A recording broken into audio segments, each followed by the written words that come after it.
Cold tar patching is a temporary fix that buys time but rarely lasts as a permanent solution for potholes on busy roads or high-traffic driveways.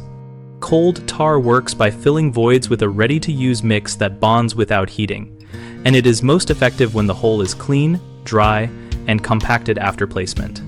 For best results, remove loose debris with a stiff broom or compressed air. Cut straight edges if possible to create a defined patch perimeter, and use a tamper or heavy plate compactor to consolidate the material in layers no thicker than 2 inches.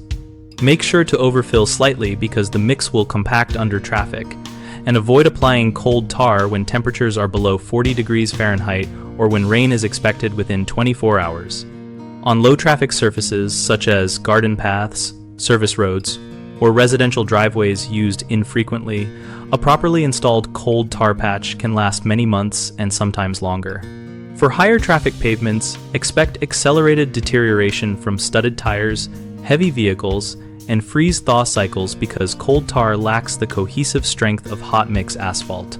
If longevity is the priority, schedule a professional assessment for hot asphalt repair, which involves heating, binder application, and proper compaction for a durable bond.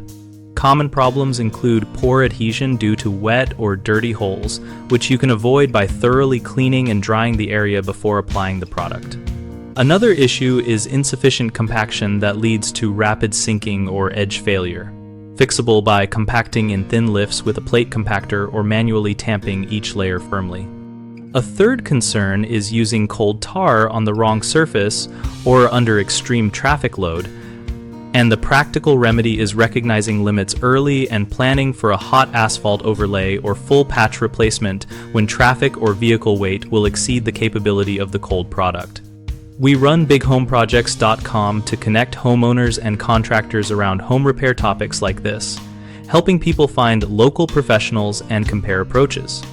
Our site also hosts a discussion community where we and other users share real-world experiences, tips, and recommendations on repair methods and when to call in pros.